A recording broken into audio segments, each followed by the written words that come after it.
ang atong kaaway dili makita. And normally, ang atong makita ang tao. But behind sa problem, dili na makita na kaaway. And that's the reason why we have to be discerning kung kinsa ang nagpaluyo sa sitwasyon.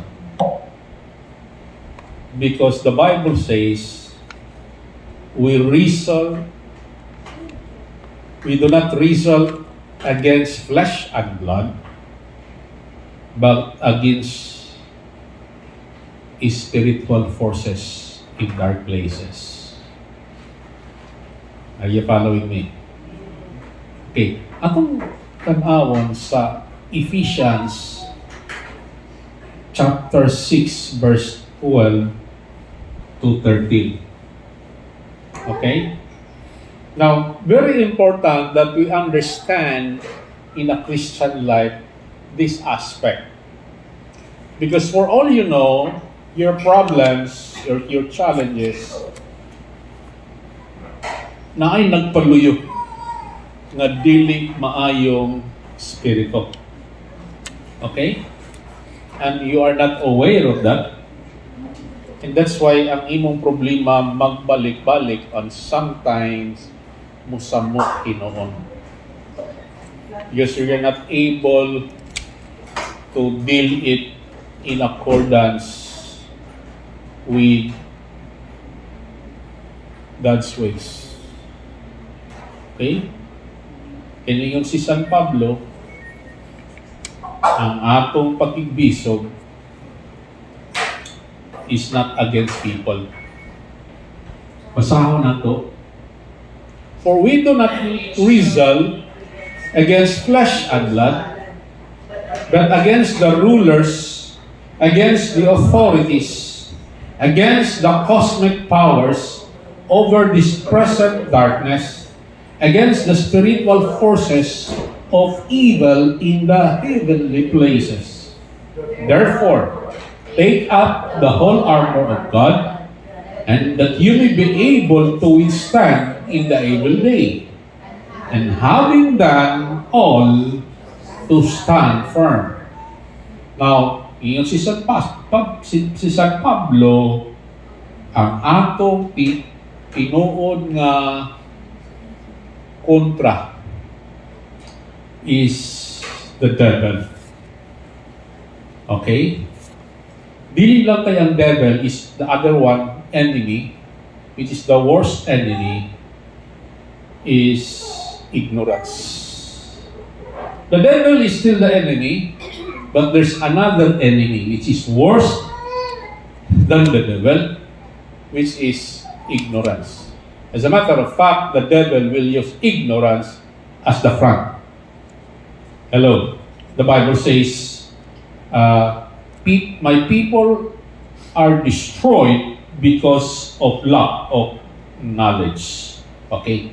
But the enemy, the devil, is still the enemy. And he is real. Okay? Si Paul begins correcting our natural perspective over Paul begins by correcting our natural perspective. Our tendency is to blame people. Ang atong usual nga pagabuhaton is to blame people. Like kaning mga pabadlo nga mga trabahante or your coworker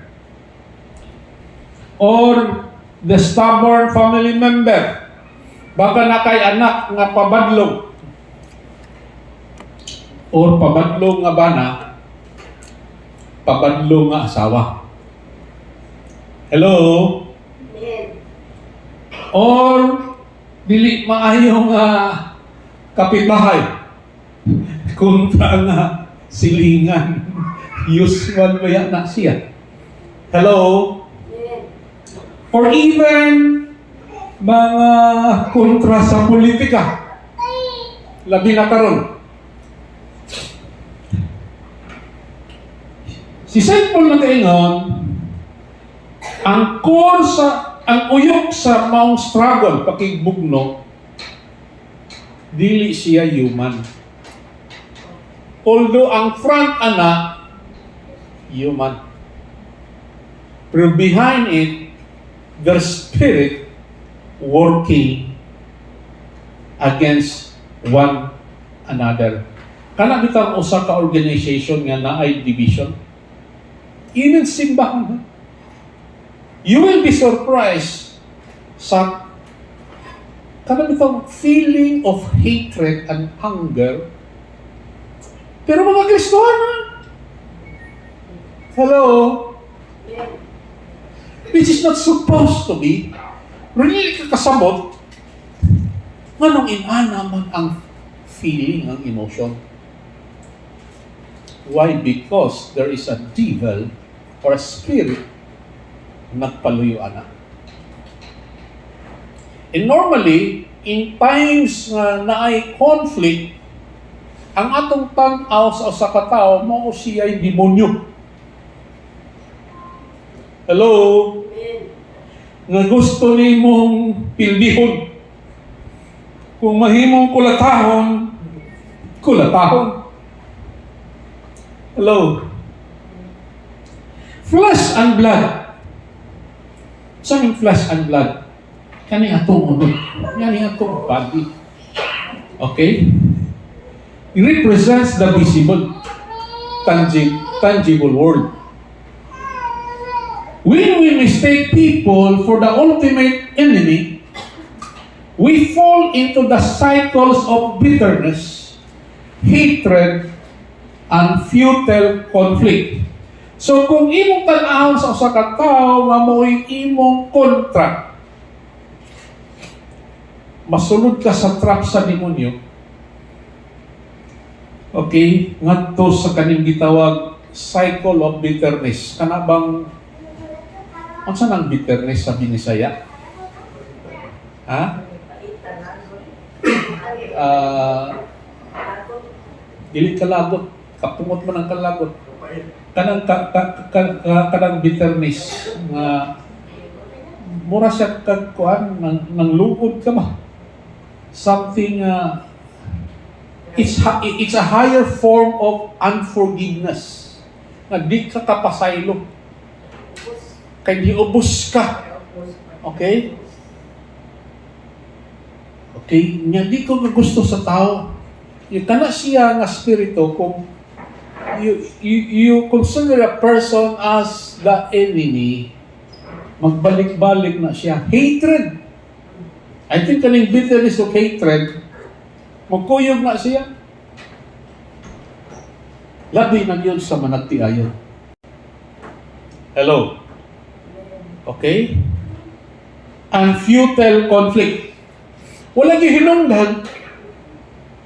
Pero maul mo lang nga naman ito. Walang gami na ngaon, nag-istorya pa, kalit lang gamay kaayo nga, bikin, nita ako ba? Nitaas na ang voice.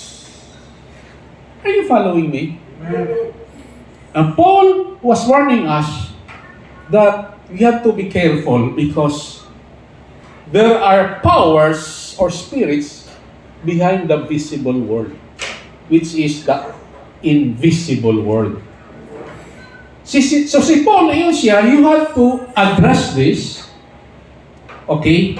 You have to know kinsa gyud ang kontra nimo. Kontra ba gyud nimo ng tawanan? Hello? Ningon si San Pablo, the application is check your focus. When you feel attacked or opposed, pause and ask.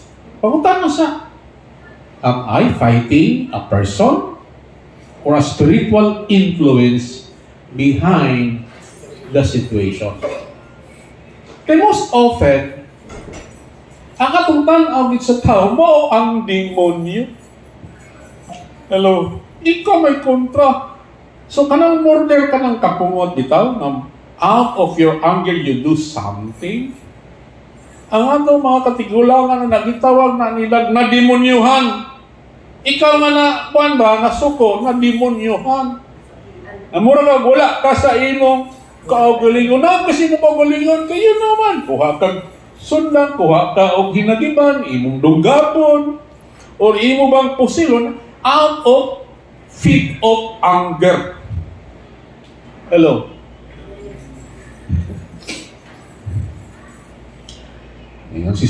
Ngayon si San Pablo, am I fighting a person or a spiritual influence behind the situation?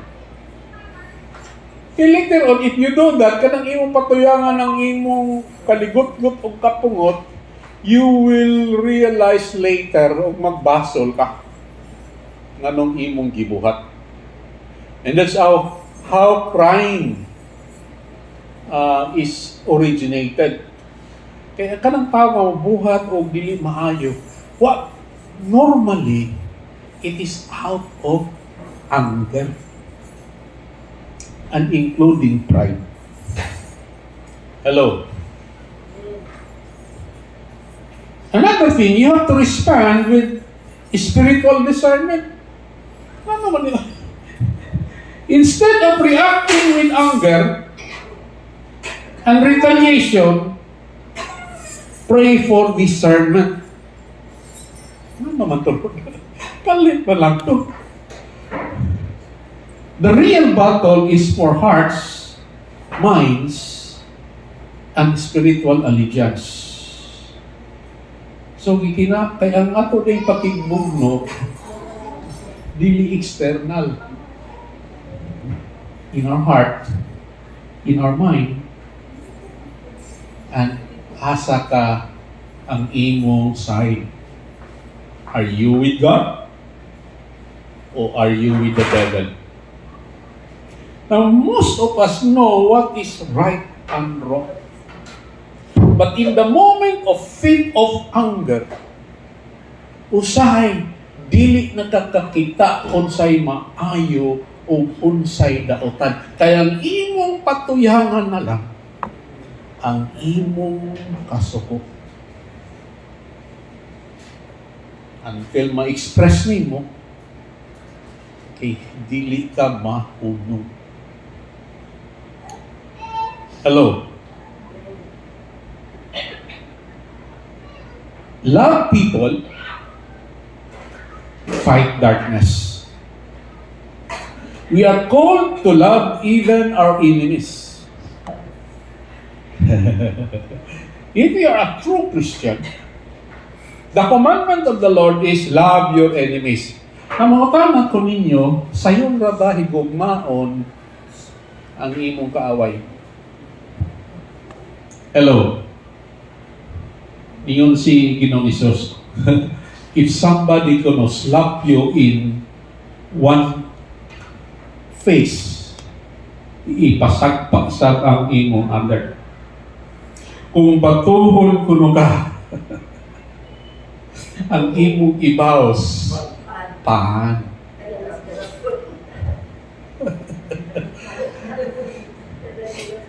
Which is right. While it was love, okay, kung mo na kung imong i-respond sa usa ka tawo nga sukok kayo, dili ka mo respond kanang an eye for an eye, makahumpay siya og sitwasyon. Pero kung imong mo respond ka an eye for an eye, a tooth for a tooth, okay, crime ang ulabas anak. And in the eyes of God, dili maayo. Hello. It is also a sign nga wala kay o gitawag ka ng langka of self-control. Because self-control is part of the fruits of the Holy Spirit.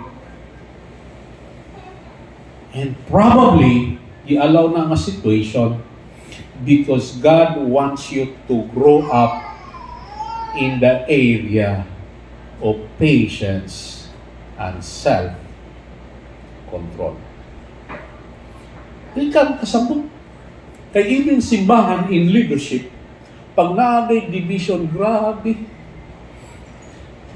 Ang katong mga outsider, makakita mo ingon, Kristohano ni sila. Ano nagbugno man ni sila? Hello. We are supposed to be the light of the world. We are supposed to express the love of Christ in us. Hello. Okay? We are called to love even our enemies because dito are held captive by the same. So, waka kahibalo nga katodi ang imong kontra pariha rapod ni himo. Hello. The same spiritual forces will resist. Our struggle, listen carefully, is to free them, not defeat them. Gusto mo nga nato, makita mo yung daog sa conflict. And, no one, wagi mo daog in an argument. Mana ang uban, para dili mag-conflict na ang usa ka side, dapat mo hilom na lang. Kay duha man ang imong choice. Either you fight or you flight. And if you stand your pride, you fight. And you cannot change a person by fighting a person. Hello. Hallelujah. So you recognize who is the real enemy. Ang imo bang bana? Ang imo bang asawa? Ang imo bang anak? Especially kita kinikanan, usahay sa atong kasuko, sa atong anak, atong ingon, demonyo makang bataa ka. May pagwata kagi pagkatao. Hello. And sometimes that word is not just comes from an unbeliever, even from believers of Christ. That's point number 1. Recognize who the real enemy. So, amigo ta o kontra ta? Okay? Ikaduha, point. Rely on divine strength for the spiritual battle. So, kanina ang atong Christian life, although there is the grace of God, there is the favor of God, makita nimo ang miracle sa Ginoo. Hello, behind the scene, ang demonyo na niyuha po nga mabalik ka sa iyang poder. That you will leave God and curse God. Hello? Okay. Sa atong kasuko, i-appeal man na ito ang Ginoo. Uy, wag ko'y labos sa inyo, ha? Kamura na. I-appeal mo ninyo. Di na ka mo simba. Kaya naglalod ka, nakuhaan ka, nahiubos ka, hindi na kumusimba di ba? So, kinsa na rin mong kontra. Ang Ginoo na.